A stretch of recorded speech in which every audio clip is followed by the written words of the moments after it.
on feeding the pups, we're gonna see a fat 100% run rolling in. Yeah, that run has all the bitch ass E-tanks and all the upgrades, so it's complete opposite where we just did low percent and you skip everything. Yeah, pretty much it's the inverse of that category. I mean, it's kind of interesting that there's a choice of low percent. Look at the smallest picture. That you can choose low percent ice or low percent speed. Alright, I think I'm all set. Someone wants to throw me the Rollin deep countdown. Oh, we got the countdown. I'm good whenever as well. Okay. I guess the Don himself can do it. Look, Caznode with his fresh run in 3, 2, 1, Smurf! Woo! So, I don't know too much about this game. I let Caznode handle all that informational stuff about this game. All I know is that we are rolling deep for the Marathon 2 on Monday. Today is going to be a very heavy day for this marathon. There's going to be a lot of fresh runs. I'm on deck here, getting ready for my Pokemon Red run with this bull sparking up here right now. And it's also pretty more than likely it's going to get pretty rowdy tonight, so just a forewarning to all the viewers. Rowdy in the paint. Yeah, this is a pretty lax marathon, so you're probably not going to hear too much serious commentary or anything serious in general, just with how we've organized it. I don't know, your run was pretty serious there, Green. Oh yeah, well, I mean, it ratcheted up near the end there. Ratchet up with this smack of the camera, yeah. Oh yeah. And one false move is death in that category RPG. Death is serious.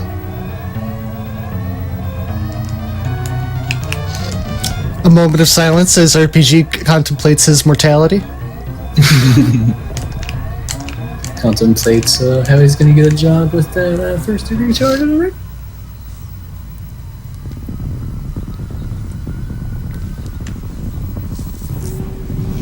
And so we're leaving.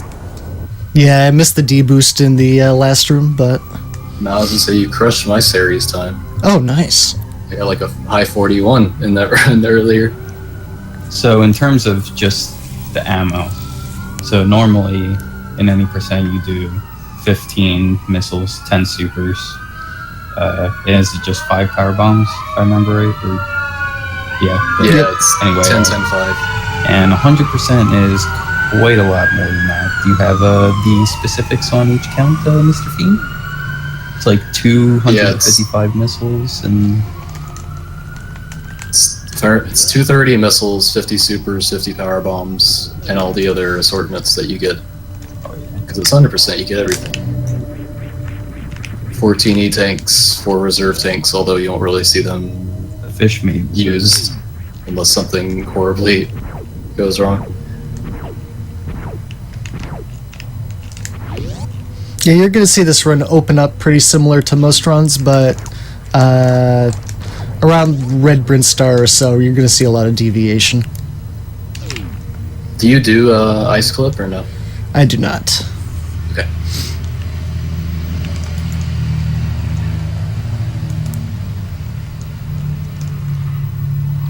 Every looks pretty tedious because doesn't it make the route slower if you just miss it once?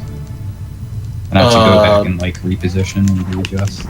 It depends on how you miss it, but like missing Ice Clip can be reduced to like a 10-second time loss. I would say for me, it's like usually 11 or 12, but the route itself is supposed to save around 20 seconds once it's like pushed to its natural limit, I guess you could say. So like missing Ice Clip once is not like you're not losing time compared to the other route. Yeah, it doesn't sound too detrimental.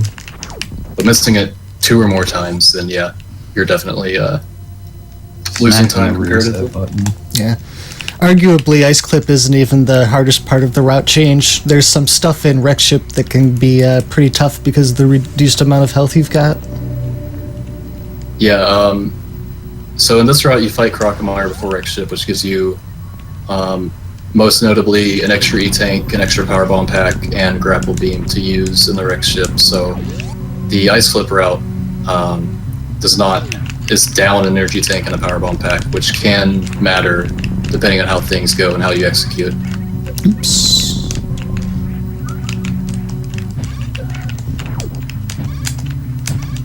This climb is no bueno.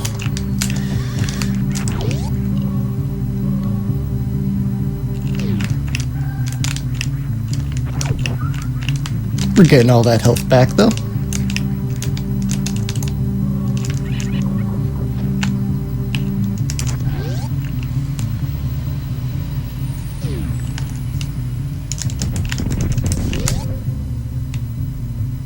And we're salvaging the sub-5 morph ball bombs, which is always a good landmark to hit.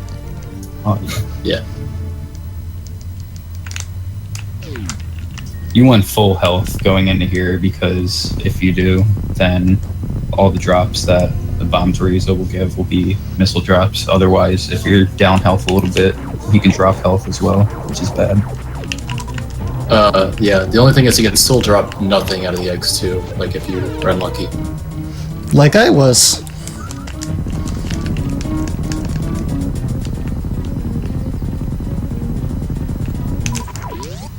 So like the way this fight works is you want to open up with 5 beam shots. He has 800 HP, and the main quirk about him is if he goes below 100 HP, he'll become decapitated, which wastes time. Wow. So you want to fire beam shots in intervals in amounts of 5, because your beam does 20, and 20 times 5 is 100, obviously, and missiles do 100. So basically how that fight goes is you fire 5 beam shots, you fire 4 more missiles, and then he pops his chest open, and then you fire 3 missiles, and this skips him becoming decapitated because he goes from 100 straight to 0 at the end of the fight. I also, I mean, this isn't part of the 100% run, though it really should be. But I just obtained a bacon sandwich, actually 2 bacon sandwiches, so Whoa. I hope everybody's jealous. I am Because- so hungry. It tastes extremely good. Anything bacon is worth being jealous about. So yeah, it seems like Caznode is also opting to kill those pirates and missiles because it's barely any slower and it maintains a high health count because you can get your missiles back immediately in this room.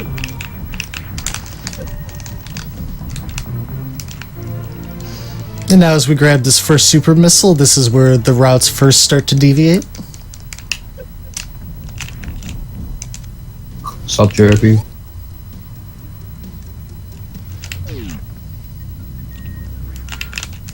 And we're heading into the right side of the super missile corridor to grab our first extra items.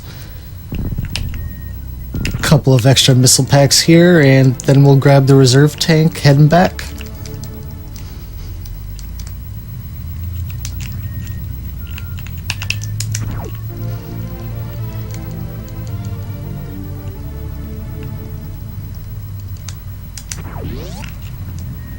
Oh, didn't get the jump heading back through, unfortunately.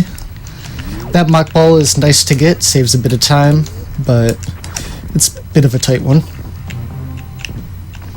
Yeah, I don't know if it's the hardest in the game, but it's like it's the hardest useful in a run mock ball in the game as far as I know.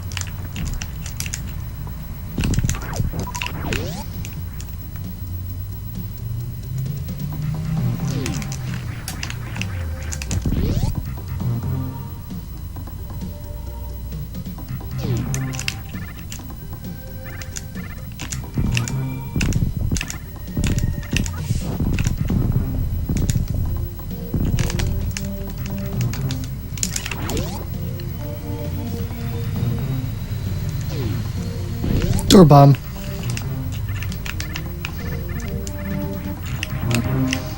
I like to pick up these charge missiles early because I'm a weirdo, but you'll see most 100% players skip these missiles until later.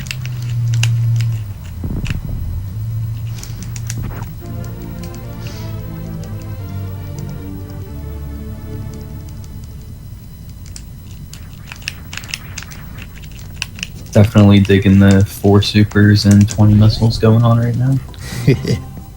Is it a nice change from my runs, Joe? Well, fortunately, you don't have that luxury of having 20 missiles. Yeah.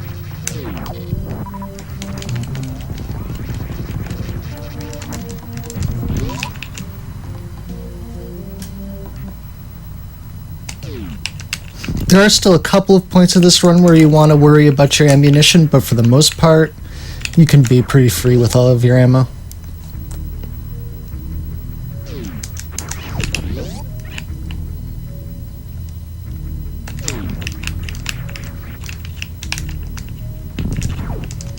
Now we're taking a little bit of a detour for the best item in the game, the Spacer Beam. Oh, hell yeah.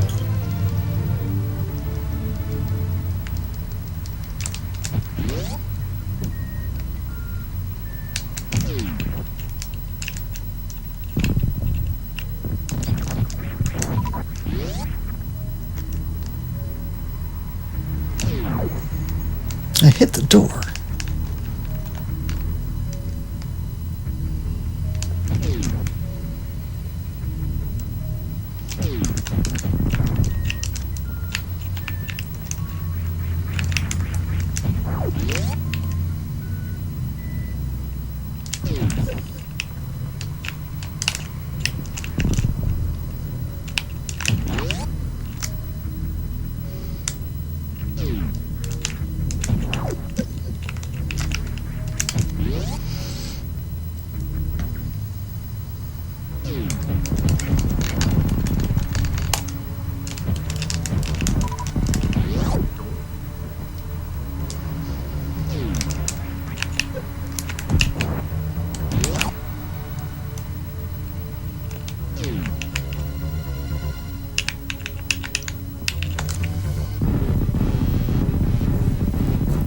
Time once again for our Big Buddy Crade.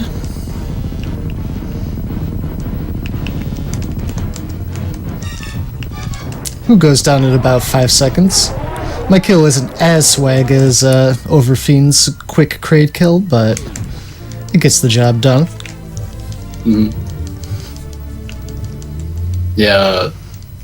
So, I'm trying to figure out how to explain this properly, like, or in a way that matters. But like, since my category, like 40% grabs gravity before Varia, you don't really see the impact Varia has over Power Suit because it comes second in low percent.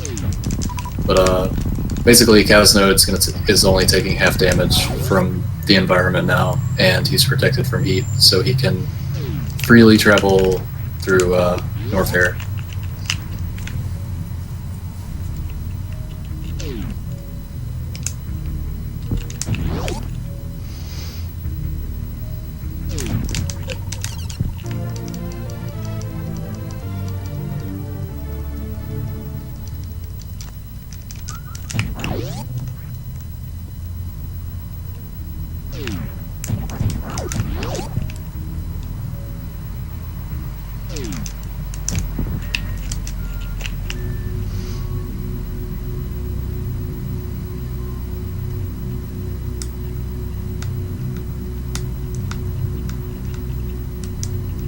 And as we head down into Norfair, things are going to look pretty normal until our return trip from Speed.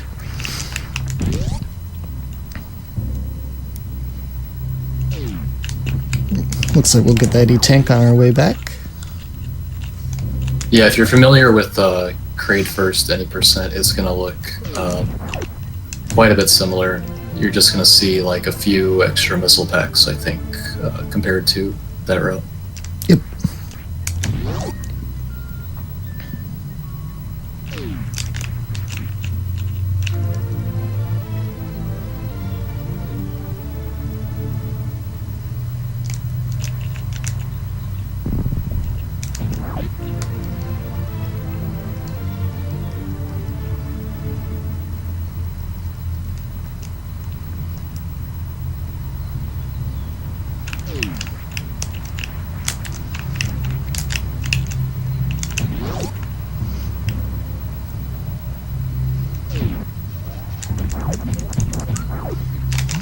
And coming through here, Spazer allows for some fun beam strats instead of using missiles to take those guys out.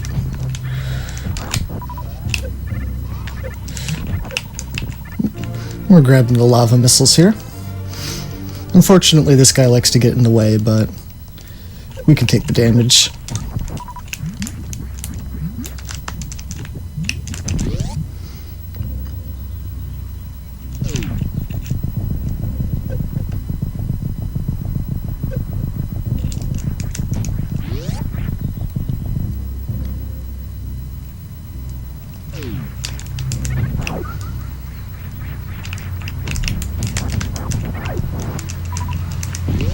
Missed the Cack Attack Super Missile. Looks like we'll be farming maybe a little bit extra.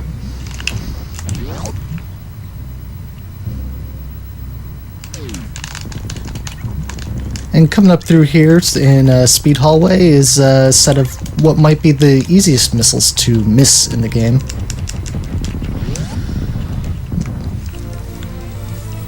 Good luck finding those if you're not looking for them.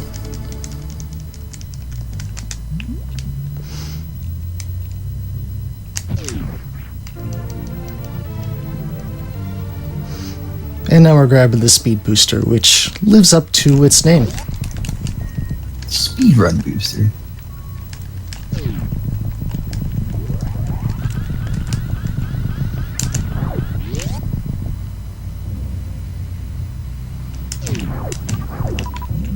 We're gonna need more supers than that. Supers, please. One more. That's what I'm talking about.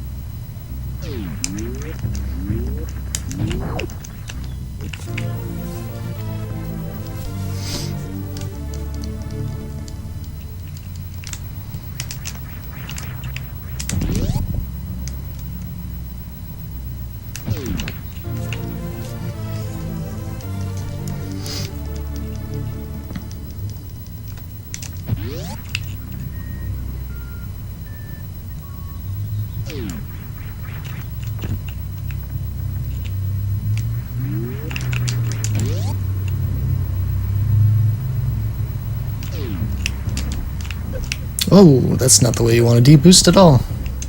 Whoa.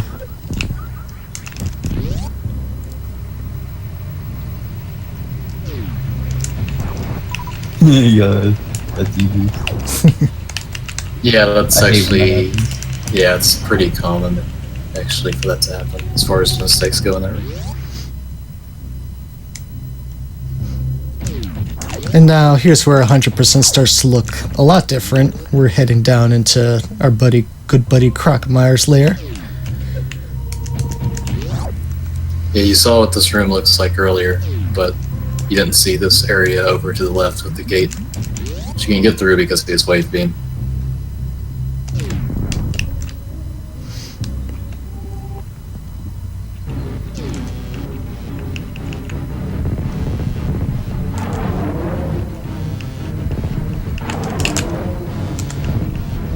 So, Crocmire's not like most bosses. He doesn't actually have health, but he will move backwards in an amount that corresponds to like how like what you're throwing at him, basically. And he's gonna step all the way back into this pool of acid. Yeah, there's one combination of beams that you can just one-shot him, and it's kind of funny. Just hit him once and then like stands there and just moves all the way back. You'll see that in the ice clip route for 100%. But since you pick up plasma in that, but we are not so lucky. Yeah, so Crocmire there was pretty nice. He only threw fireballs once. He could obviously do it as much as he wants to during every one of those stopping periods after reeling back. He's back from the dead. Oops. Short charges are hard. And that door there was open because we wrapped the shot around while we were going through the acid. Yeah, you'll see at least one more again later after Rick's ship, but the way that works is like in certain rooms, the way the rooms are positioned. So like in the Out of Bounds, certain rooms have like copies of themselves that are right next to the original room, and you can actually interact with parts of these copies. In this case, you can have a charged wave beam shot strike a copy of the door that's on the left side, and therefore opening it. Yeah, it's pretty interesting how like the Out of Bounds this game works, and that you can even do such a thing. And nobody really understands like why exactly that's possible for you to do, like charge the beam shot and wrap it around to the other side. Like why on a technical level does that even work? Nobody really knows, but thankfully it does, because it saves quite a bit of time in the ship area after Rick's ship. You'll see that hopefully once we get there. Yep.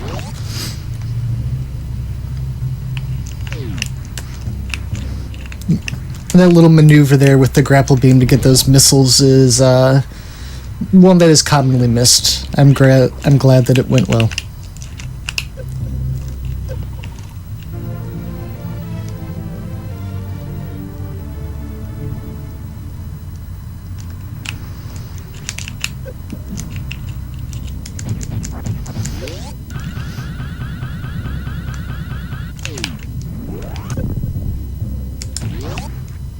And doing the Shine Spark there is a bit faster than just wall jumping up.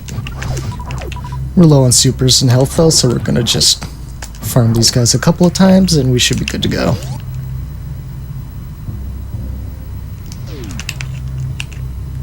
I fell in the acid. Missed the door.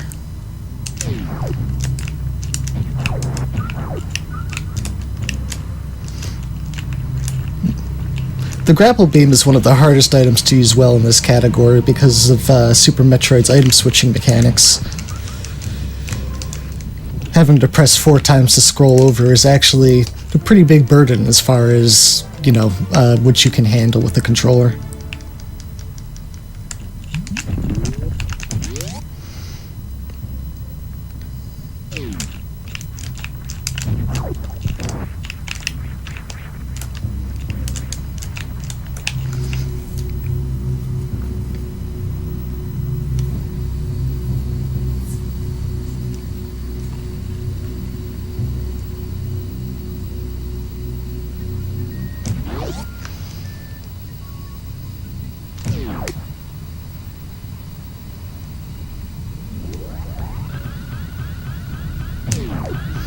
And because we've got some extra health here, we can afford to do the Alpha Spark, which is pretty neat.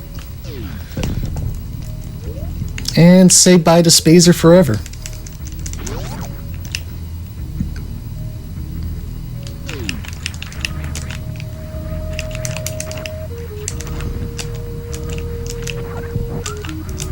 Yeah, Kaz is turning it off because he'll be doing a power bomb combo known as X Factor on Fan 2, and as well as some other bosses later as well.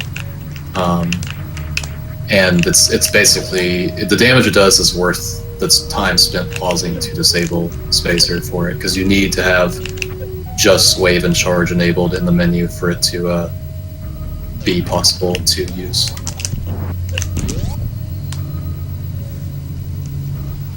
And turning it back on at later points simply isn't worth the 3 seconds spent pausing and navigating the menu for it. Looks like I just barely laid that power bomb short, so we'll have to throw down another here.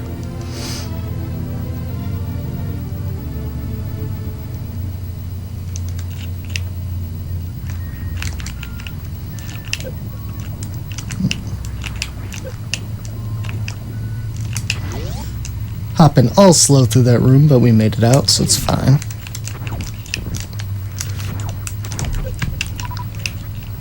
And we won't be coming back through this room, so there's no need to power bomb that door open.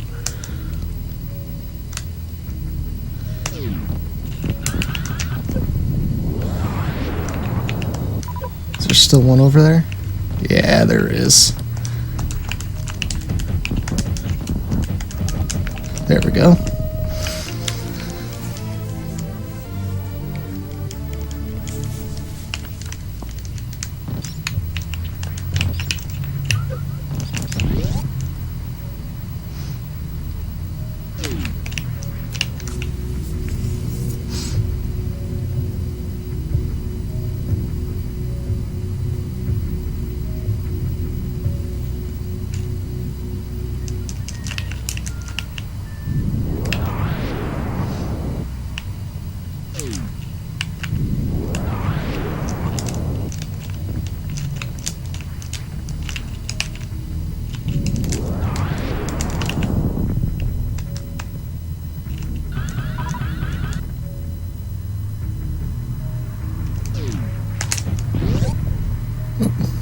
Looks like we'll be getting Moat Missile on our way back.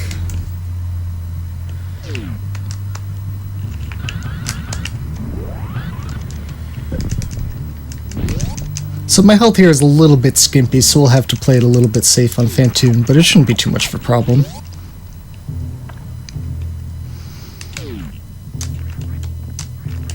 Yeah, unlike low percent, Phantoon does only 20 per hit as opposed to 40, so he's a lot less scary in these categories.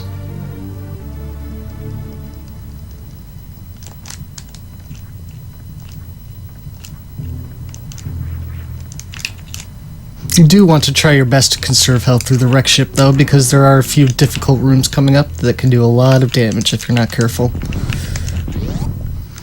Wasting supers like it's nothing.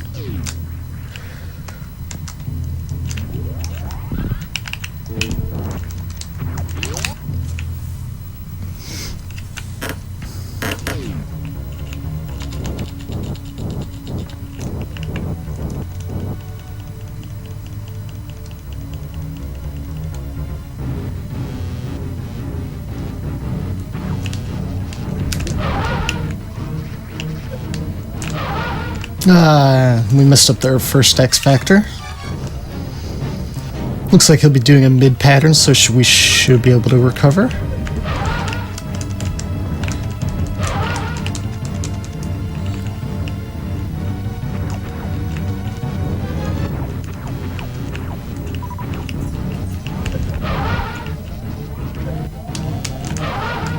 Alright, we're out of there.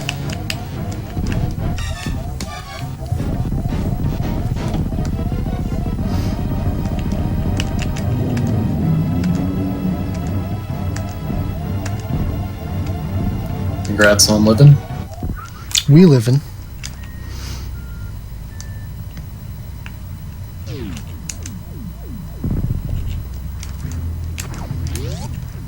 Wow, a ton of power bombs.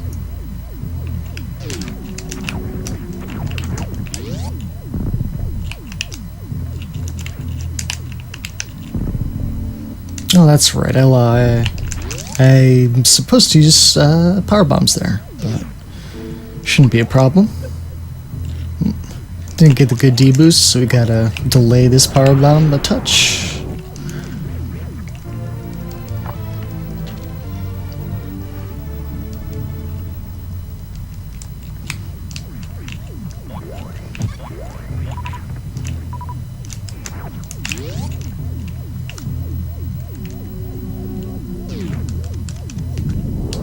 We're shooting a missile here because if we shoot a wave beam projectile, it might break the floor, which we don't want.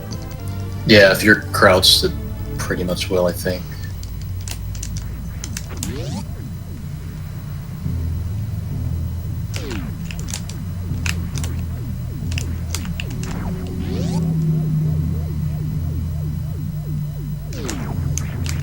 Ah.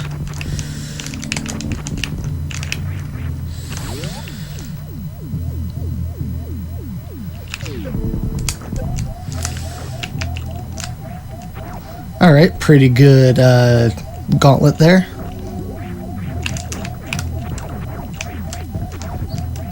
those spikes in the room deal a lot of damage, so you gotta be slow and careful. The normal spike's still 30, but the big platforms deal 100 of area. So getting skewered by those, like, he has a reserve tank, but the thing is, depending on like how much health he has, and the way invulnerability can persist during reserve tank refill, usually getting skewered by them is like a death sentence in that room, basically, in this category. Yeah, and because of the little amount of water in that room and the way there are spikes all over the place, it's just a really awkward room to navigate. It's possible to take a lot of damage in a short time if you're not careful. Yeah, if you're not accustomed to like how your physics could be changing from constantly being in and out of water throughout that room, then yeah, it's tricky to navigate. My return trip wasn't as nice, but we're still okay. We might end up needing to refill at the ship, but that's not awful. And now we're coming up to the attic, which is a pretty challenging little section of this run. Let's see if we can do it right. We cannot. Alright, we're going to resort to just laying a power bomb and sparking it up.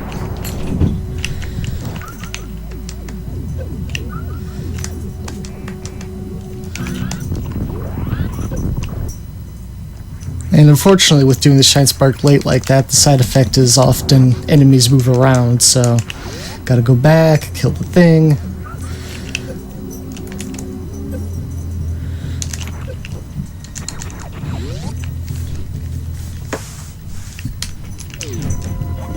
And now we get to deal with the lovely helper robots.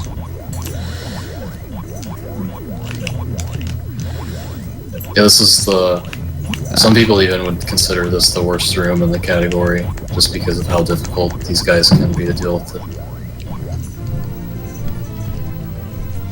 Ideally, we damage boost through that second one as well, but unfortunately he turned around, so it was not going to go well.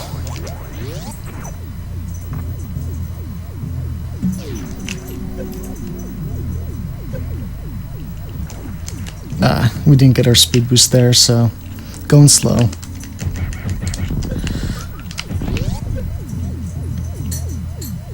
And we're definitely going to need that ship refill, unfortunately, but c'est la vie.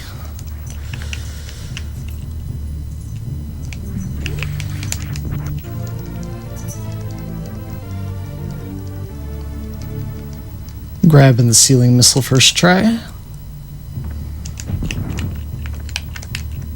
That was a nice super shot.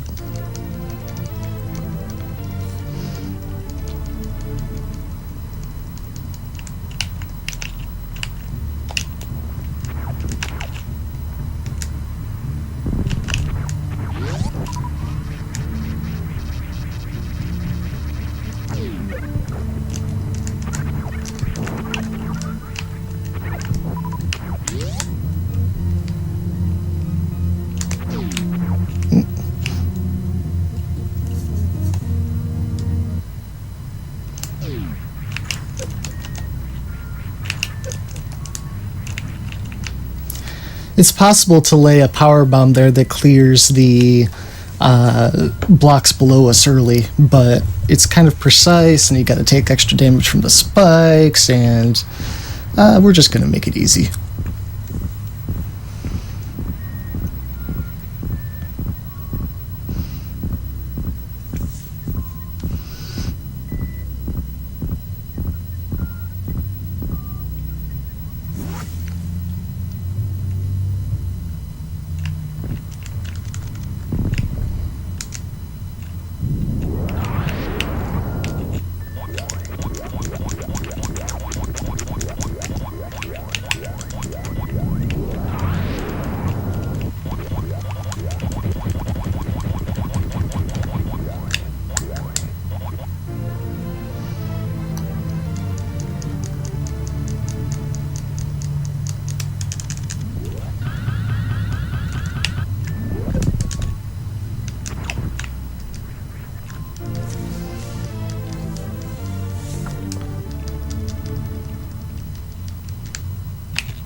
And we've got ourselves a gravity suit.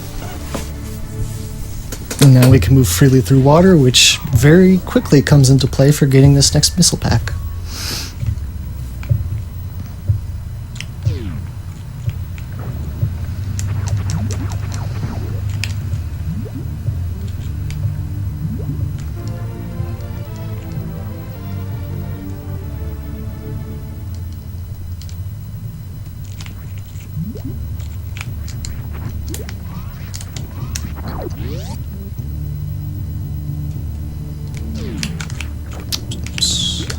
And here are the missiles we missed last time around.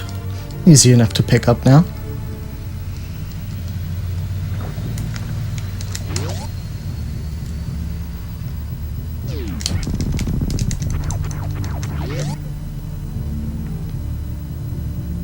And we're going to go ahead and do a quick recharge at the ship. We need a lot of energy in order to do the next few rooms. There's some pretty big shine sparks coming up, so the refill will end up saving us time in the long run. Yeah, you want, ideally you want at least 220 energy, 220 energy for this spark to the Gauntlet energy tank that Caznode's going to do soon. And he had like 70 plus reserve, so...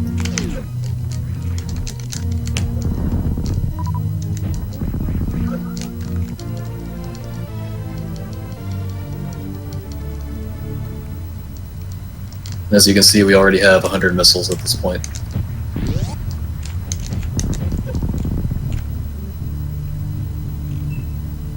Which at this point in the run, they've more or less like lost their usefulness. The missiles, you won't really see them all too much. It depends on what exactly Caznode does for room strats, but...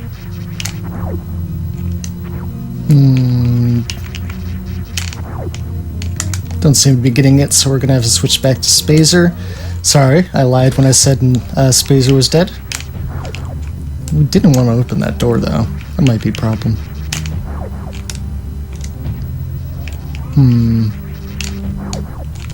That wasn't the right pixel.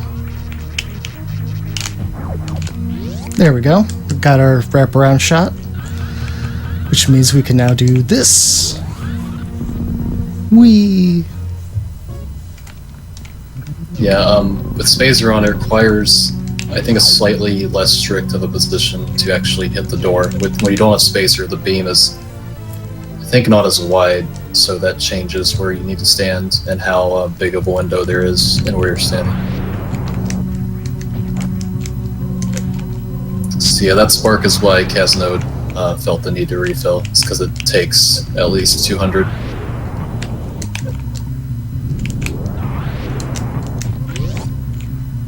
But now that he's got the Gauntlet energy tank, the chance of Samus actually dying in this run is extremely low.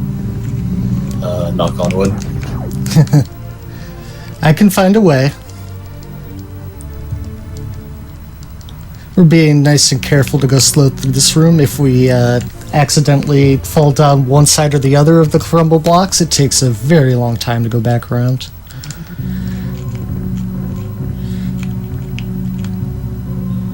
Oops.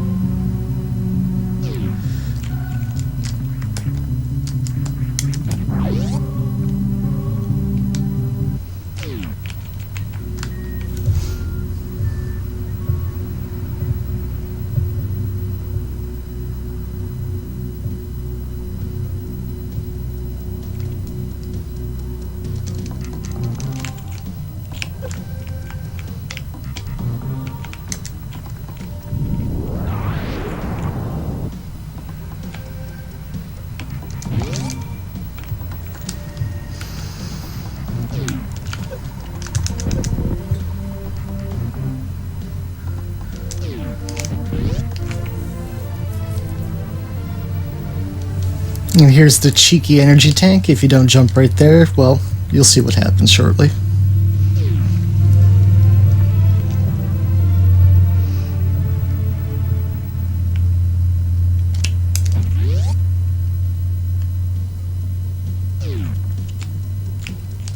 There we go. Don't want to fall through that pit. Oops.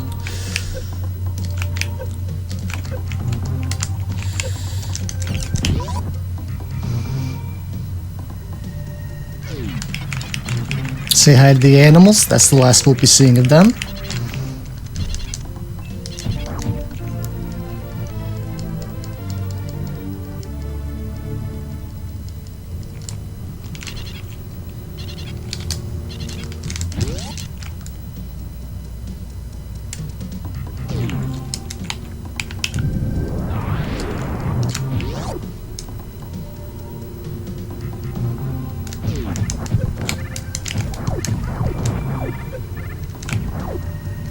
I didn't even know it was possible for that bug to get in your way.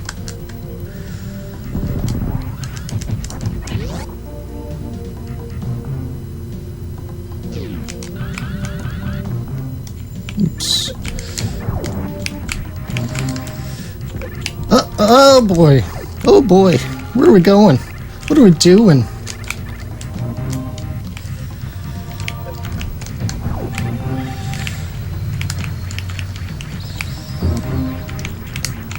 There we go.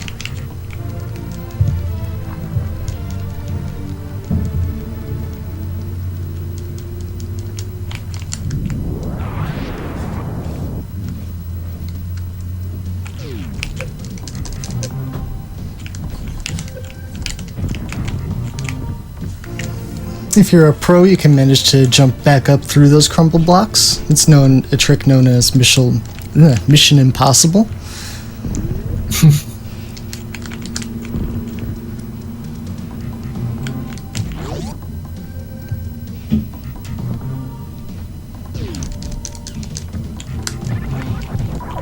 And we want to carefully position ourselves.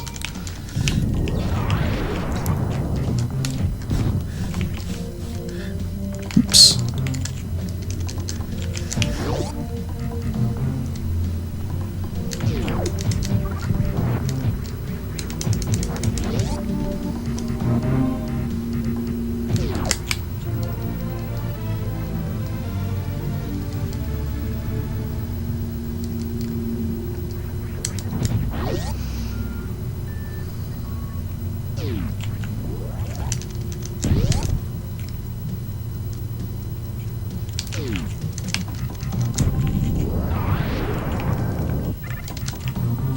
Didn't lay the bomb high enough.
Alright, so Casnode's made it out of Meridia, or out of Brinstar with all the items from the green and pink areas. So now we're here in Meridia. And Meridia starts off with a pretty tight short charge for a missile pack. That went pretty well. Yeah, Meridia is one of the most difficult parts of the run. It's all about navigating some tight spaces as best you can.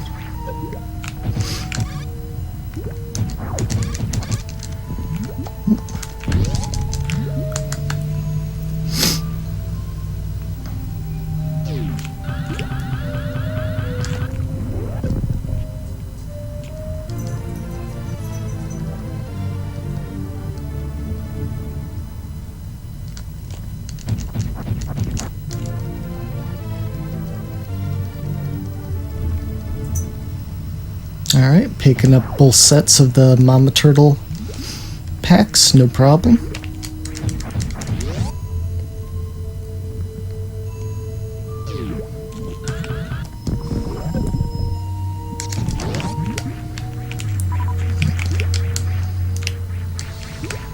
Please, there we go.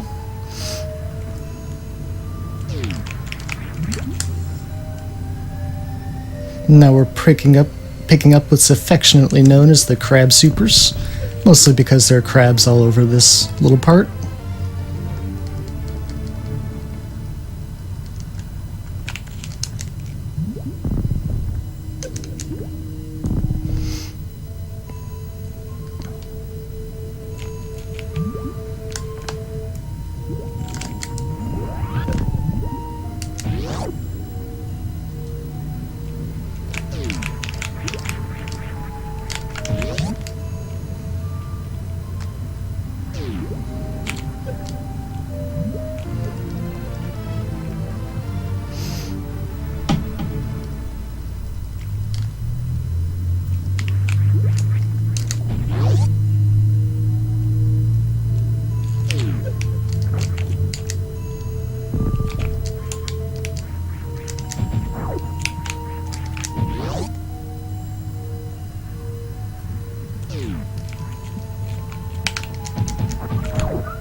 Meridia has some of the highest density of items in the game, so basically it's the place to go if you want to hear a lot of fanfare in a short amount of time.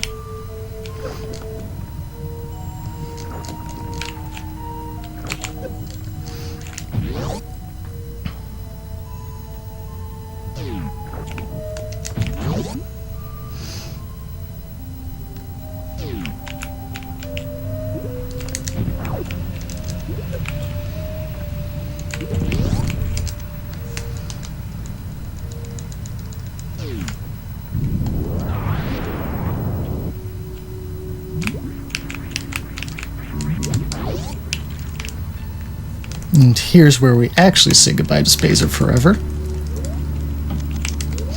Spazer Rollin.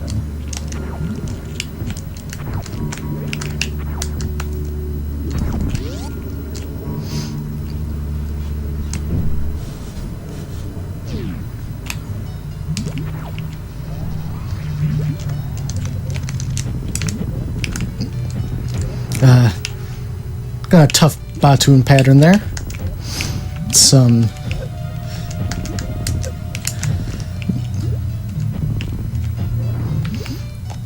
nice little show. Gave it twice. Yep. Nice little showcase there of his hitbox denying capabilities. Yeah, he gave the worst pattern twice in a row, funny enough. And if you aren't ready for it, then it can be very difficult to one-round it. Since what you're trying to do during that fight is have all the X-Factor particles land on his head. So that way it only takes 6 supers to kill him afterward.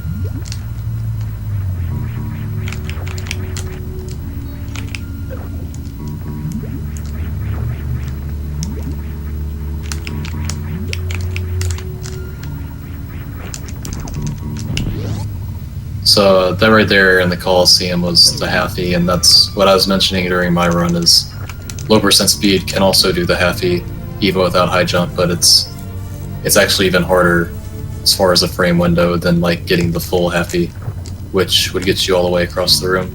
It leaves, when you do the full halfie, it leaves you with like 10 frames to activate the Shine Spark in order to get across.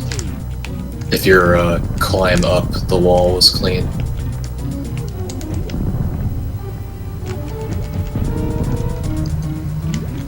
About how much time would it save in low percent speed? The halfie? Yeah.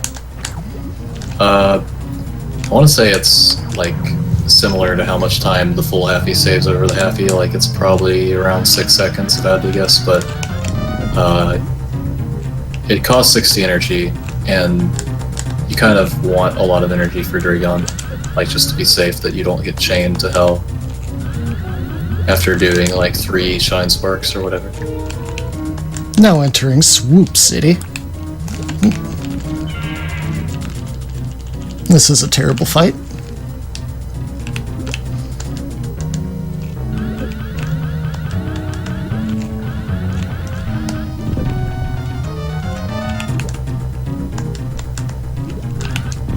Oh, we got that blue suit.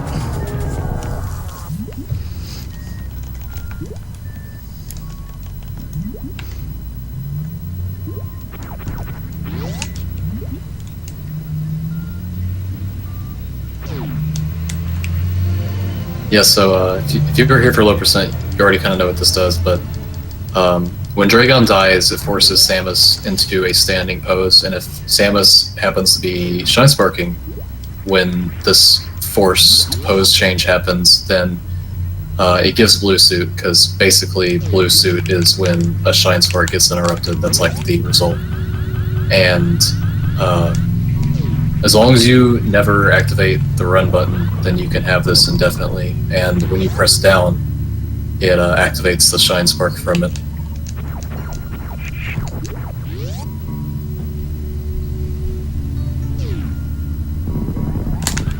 Oops.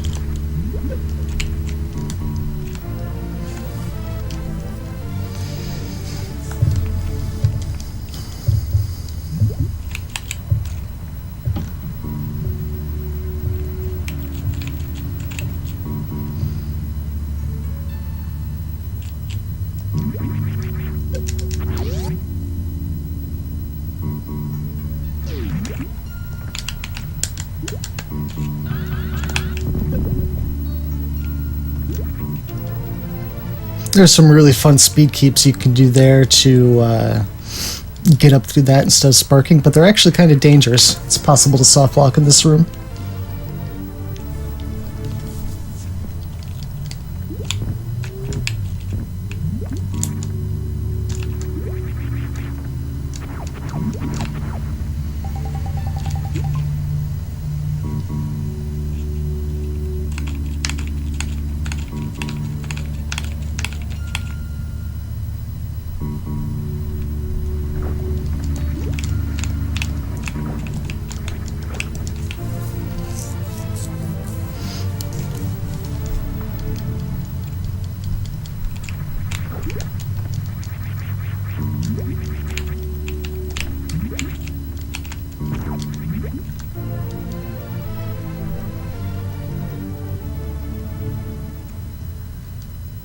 So this is what we were talking about earlier.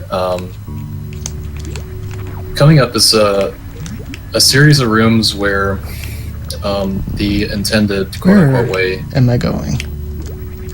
to you go down in the sand. No, I just blanked out and thought there was another item there. There is not. Oh, okay. Yeah, so I was like, am I in the right room? Maybe? Let's find out. since Caznode has a grapple beam, he can latch onto this destructible grapple block and it'll break away. There's a route, however, that the ice clip route would not have grapple at this point, so the alternative is to enter this room that he was dropping from with the eels and freeze an eel in a position that would allow Samus to clip through the floor and jump through to this room with our good buddy Shack Tool that's going to clear the sand for us, since we do not have any way to clear the sand without him. Yep. And here we're taking a detour for the best item in the game.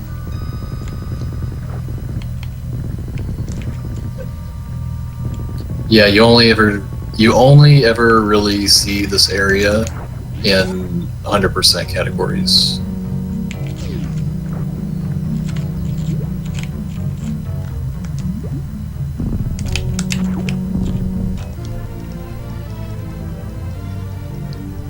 And now we have our springy ball. Our springy ball.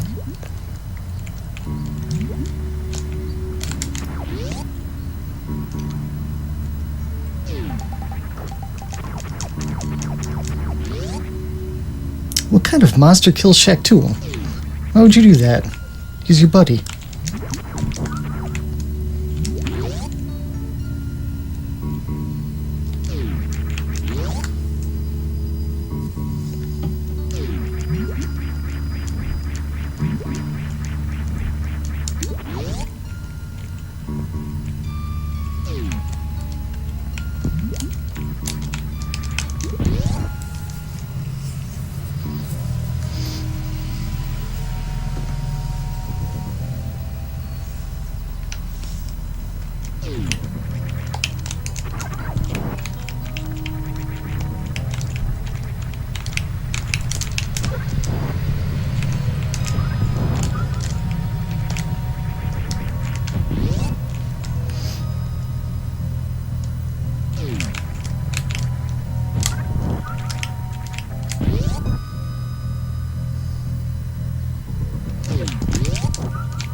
Alright, so no Caznode has Plasma Beam, so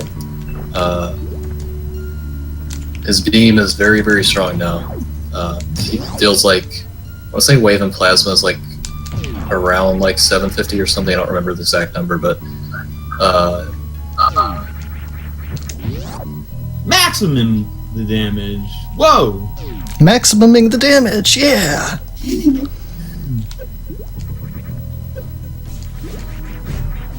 yeah, so it'll actually like one-shot a lot of enemies through this area even without charging it.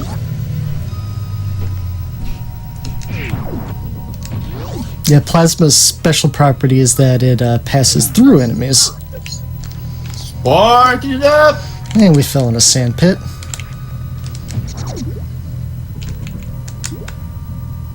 Much better.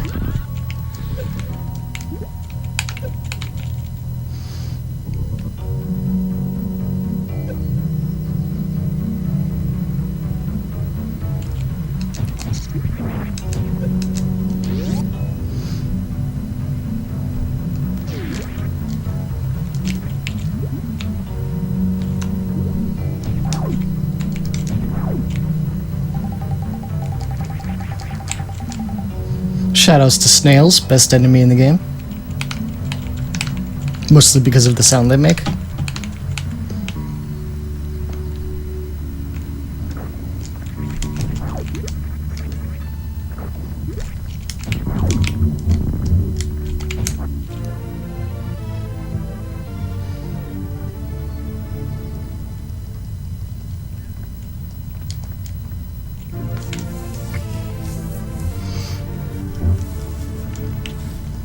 So these are the last two items in Meridia, and then we're basically done with it forever.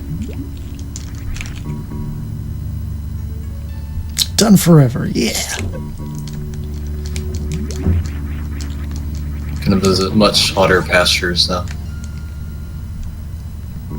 Well, right after a return to the lair for a missile pack. Thank you for the reminder. No problem. I was actually thinking you might not remember it.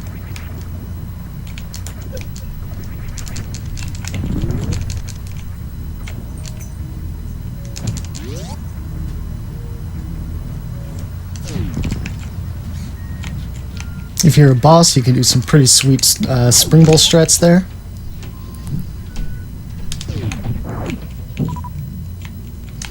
So Caznode's going back into the lair for a missile pack that he couldn't grab originally because he didn't have power bombs at the time, and you need power bombs because it's guarded by a power bomb block.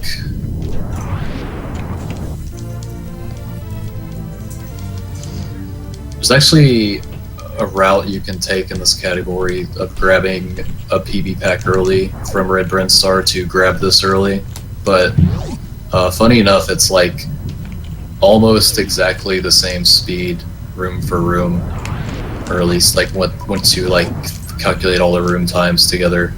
So it's sort of just like a playstyle choice whether you want to grab that pack or not, and most people don't, simply because early game's a bit more stressful if you do try to grab Create Missile early, and people are just simply more familiar with grabbing it late anyway, as long as they can remember it, of course.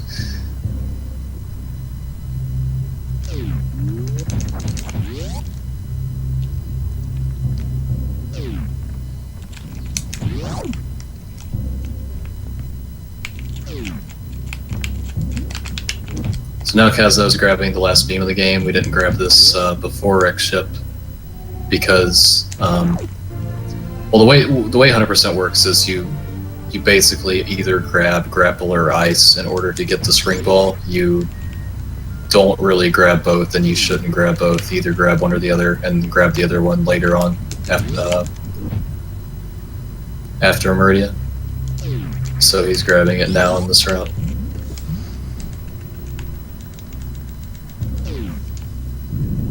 And now his beam does 300 normal and 900 charged, which is quite a lot.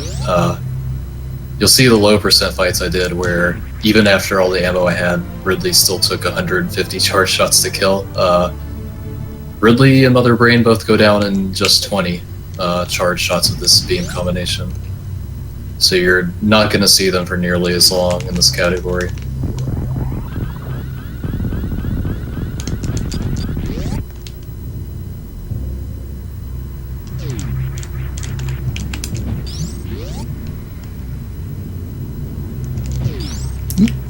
Let's not recharge our energy.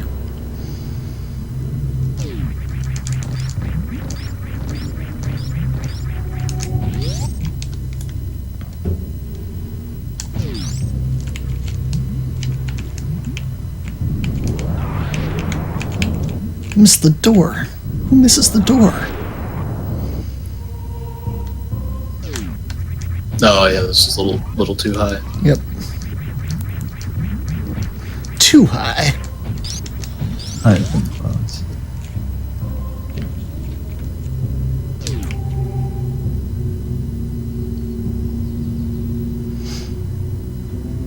Blazing Trees. This is a Greenleaf production.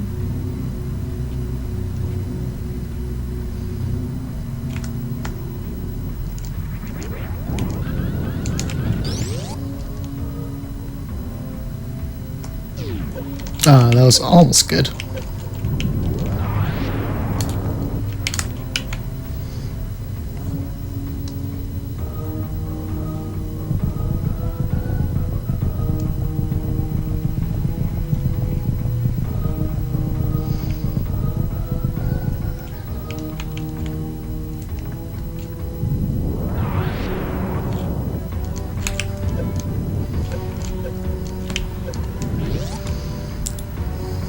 Want to be careful right here because these are some pretty troll crumble blocks. Coming back around to get this one missile pack would suck. Shoutouts to the 99% one run where I forgot the super missile pack.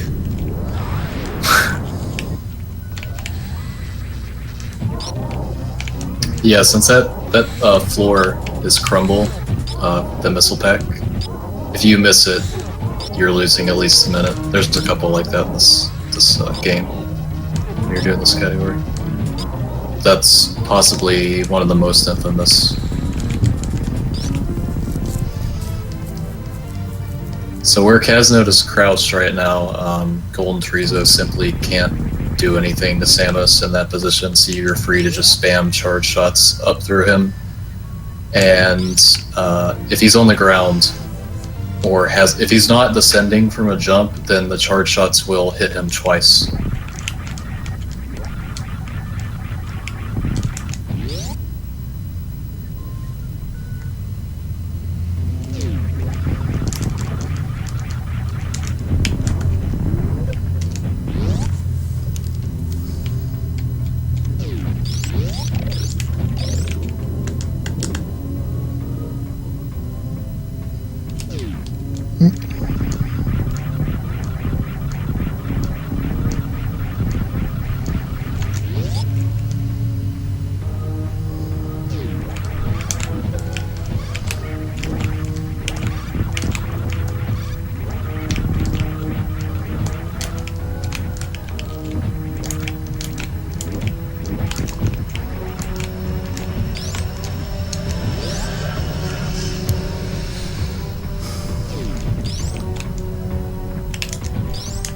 That's right.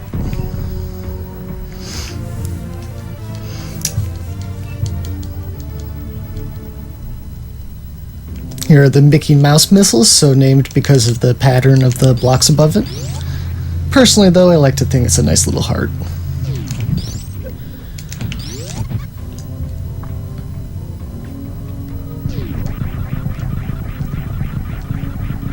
Yeah, Caznode was taking that kind of safe because there's yet another crumble floor there, and don't want to fall through those and lose a free minute. Free hot minute.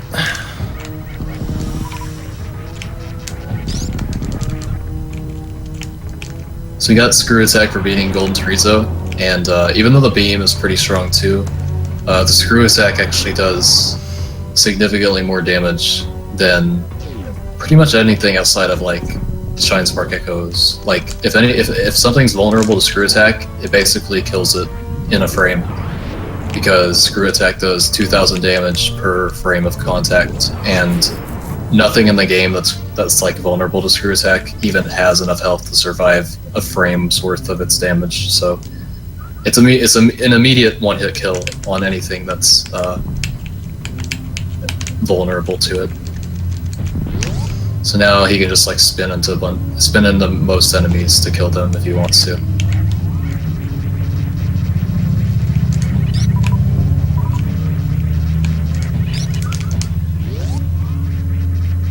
These enemies are an exception though, but they're scripted, so, and the beam can hit them twice too. So.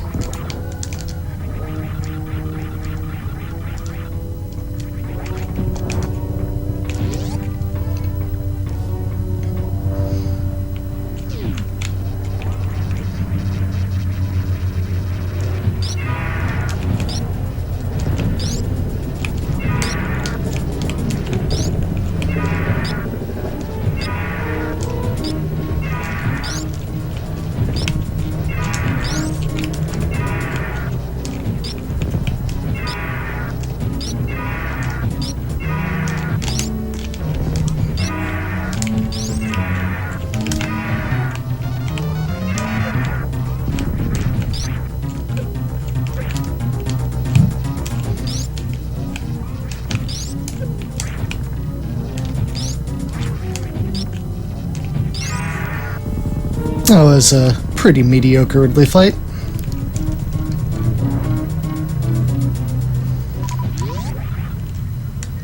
But we're grabbing his E-Tank.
Come on, break the block. Thank you.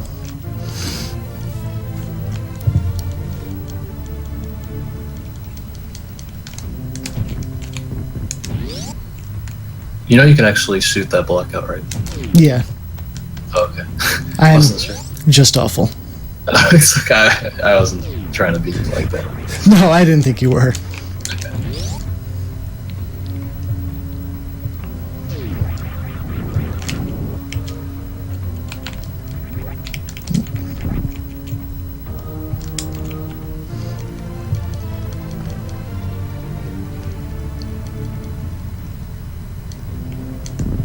Whoa, I have never done that one before.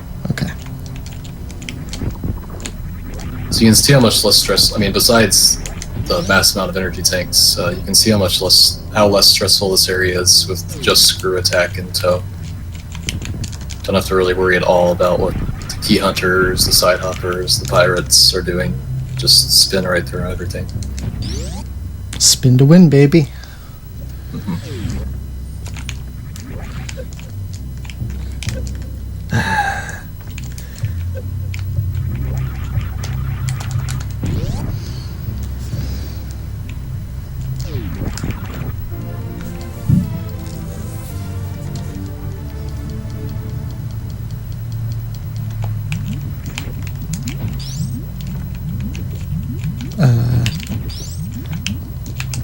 There we go.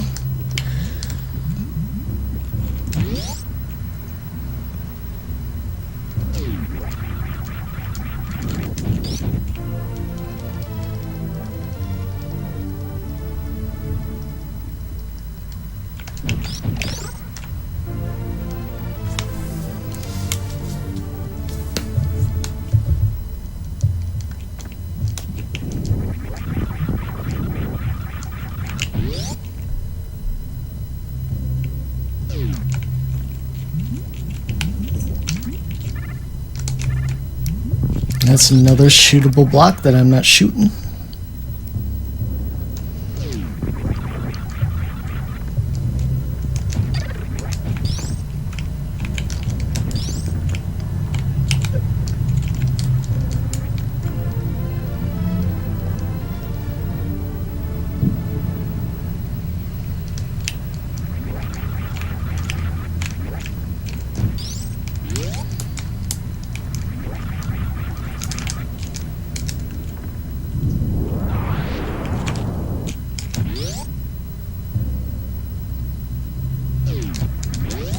And we are all done with Norfair.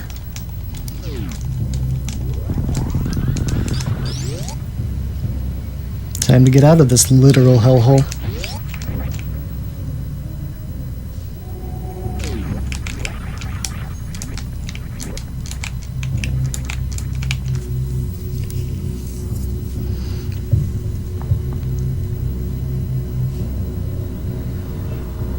Yeah, so since Caznode took care of Crocomire early, just can go through the Frog Speedway and be done with this area for good. Now there's really only two things before Torian, and that's one is X-Ray, the last item of Red Brinstar. And the actual best item in the game. Yeah. The key to breaking the game in most cases, but you're not going to see that here. And Retro Brinstar cleanup. There's a few items in the blue Brinstar, the early rooms of the game.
Oops, looks like we missed that door earlier.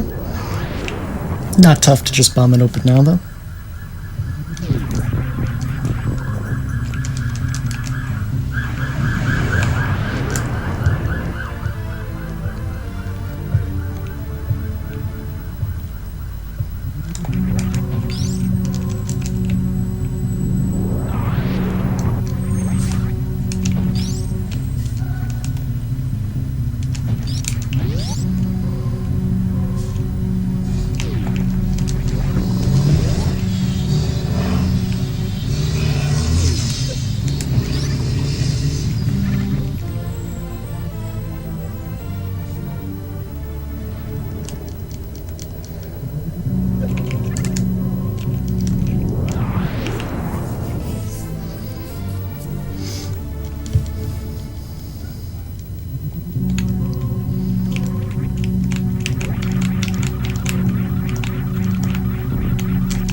And here's the only room with an invisible floor in the game.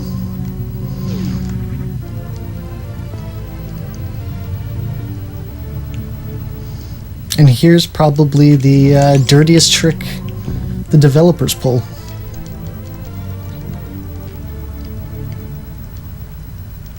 Yep. That missile pack is a doozy.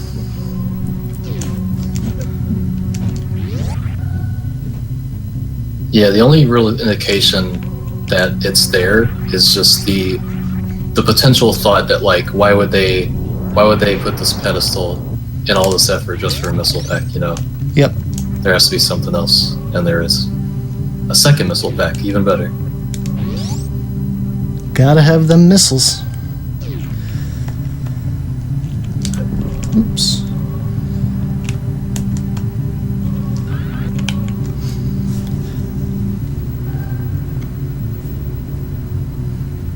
Interesting fact that we take advantage of here, shine sparks preserve through elevators.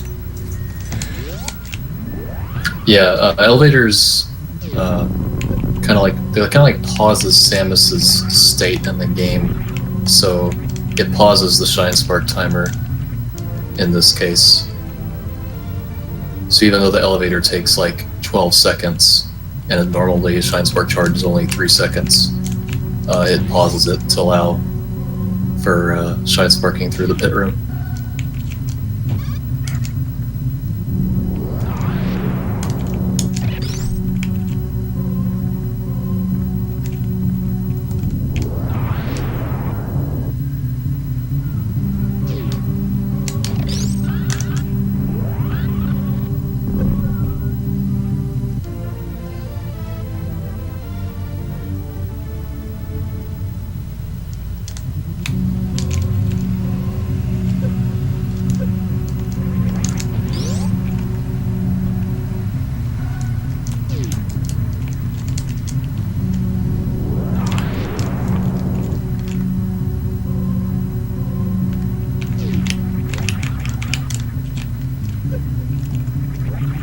Where am I going?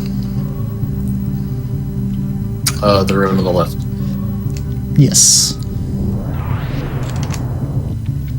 And this should hopefully be our very last missile pack. And last time in the game, too, hopefully.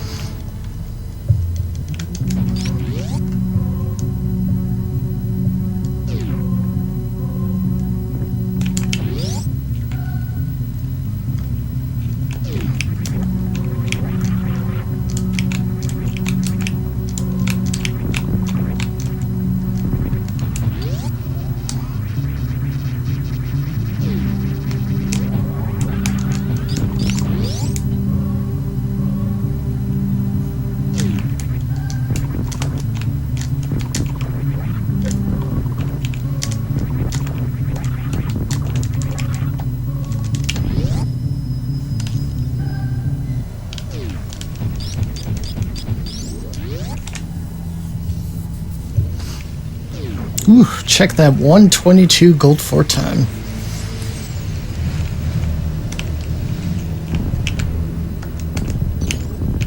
And so, unlike low percent, You see this tremendous amount of ammo, so there's not really any concern. Like, even if he had no supers, he just has so many missiles that, like, he can sort of do whatever he wants in these Metroid rooms and be okay for Mother Brain. So there's not much to worry about. It depends on what exactly you're doing, like if you're going for Mother Brain stand-up or at Metroid skip, but there's not much to worry about at this point other than just making sure you don't like do weird things like get grabbed by the Metroid in transition, which like messes up your speed, or soft lock the game somehow, because you have the potential to do that. That's not to say that Torian is necessarily easier in 100%, it's just much less difficult to die, or much more difficult to die. Yeah, you could even argue it's more input intensive and like more demanding technically, but yeah, as far as dying goes, like it's a rarity in this category, is obviously.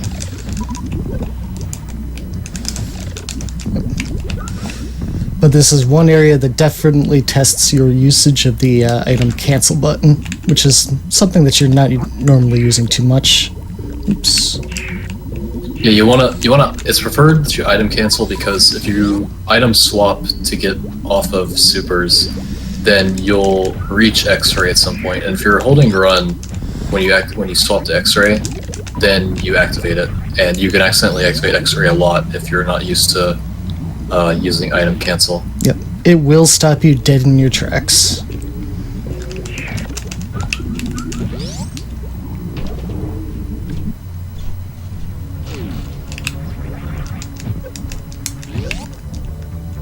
Oh, that's right, you can screw attack through those jerks now.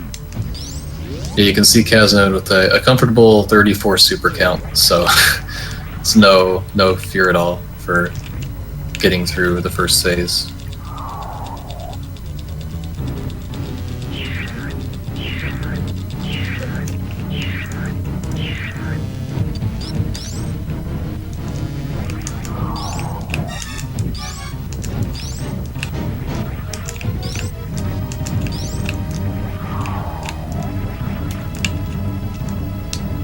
Nice, gotta skip. Congrats.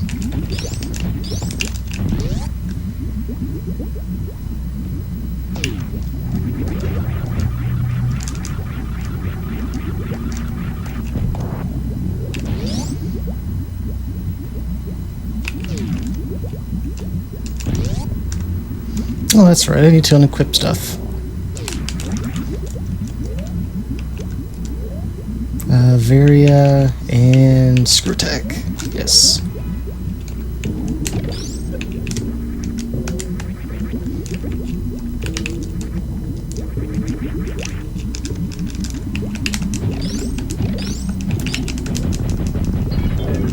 So he turns off screw there because it resets his invulnerability when he spins, and he needs to spin jump in order to perform the normal Zeb skip. If he didn't, if he kept screw attack on, he would have to either shine spark through it like you saw on low speed, or do like a fancy sort of down back strat, which is a lot more complicated to do. He also turned off Varia because he's planning on doing stand up during Mother Brain, and turning off Varia makes it safer. Like basically, if you have Varia on, then after the rainbow beam that lets you stand up, you'd need to reduce your health further manually, and that leaves potential to be rainbowed again. Basically, that's like the basic explanation without getting too complicated. So it's just safer to take Varia off when you want to do stand up.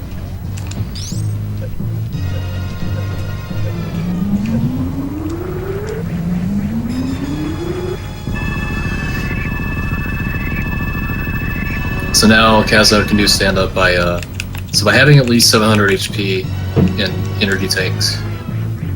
You can stand up after being hit by Rainbow. I don't know what like the technical explanation for like why that's possible, but it just is.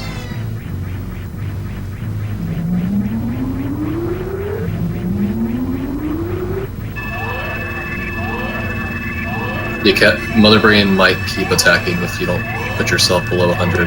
Yeah, I goofed.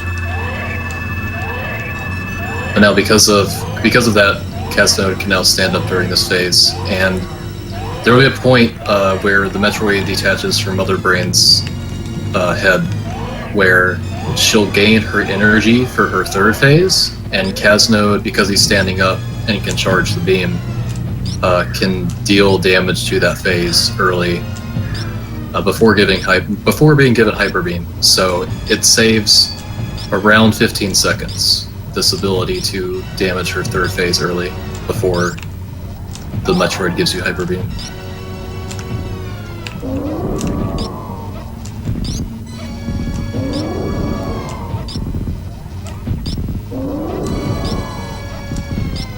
There's just like a few minor details in that, like you need to fire at point blank because the beam won't travel outside of the Metroid that's like right on top of you. The Metroid will eat the shot if you're not firing from point blank in the Mother Brain. You also need to make sure, okay, good, that you aren't firing the beam right as the Metroid explodes, because it can basically lag the game to death. Yep, this is basically the absolute last point that it's possible to see a reset. Yeah, like there's a few ways during that to soft lock, because you could get the Metroid stuck in a position where Mother Brain can't hit it. You could do something that causes the game to essentially freeze from lag. But Caznode managed to avoid all that, and it's gonna get the heck out of here. Rollin.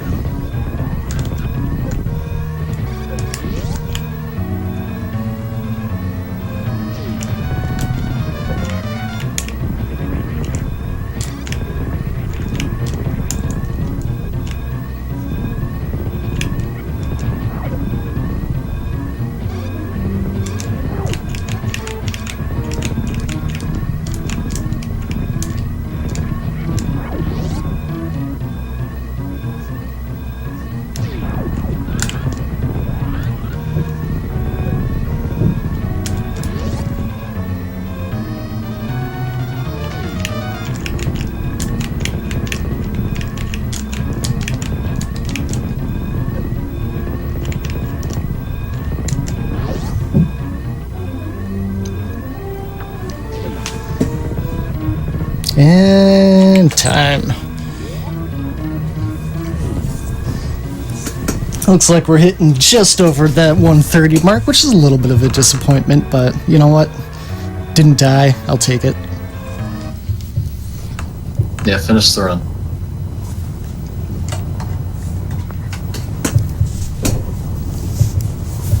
Hopefully got 100% of items, which I think you did. I don't recall seeing anything be missed, even though I had to sort of take care of a few things here and there in between. Yeah, I saw I had 230 missiles at one point, so I'm pretty sure I'm safe. But we gotta wait and see. It's tradition.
Sorry for the silence, guys. We're hopefully setting up the next run, which is supposed to be a quote-unquote glitchless run of Pokemon Red by none other than the Godfather himself. I like the quote-unquote glitchless. Well, I haven't seen it yet, so I don't know exactly what it does. You know, you kind of have to... Yes, that's true. A lot of glitchless runs are like contentious.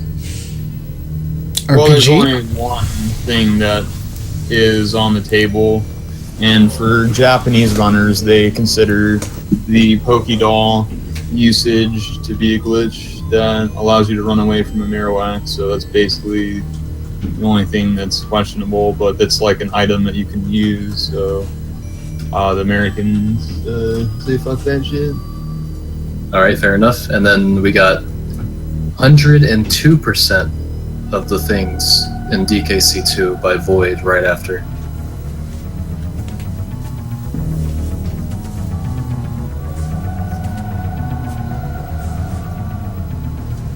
PB, by the way, Caznode?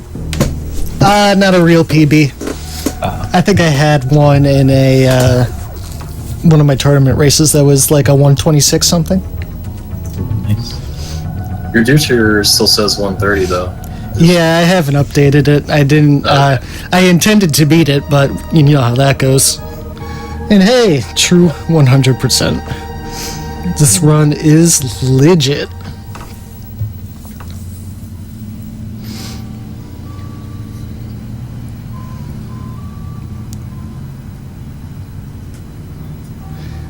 Thank you for hanging out for my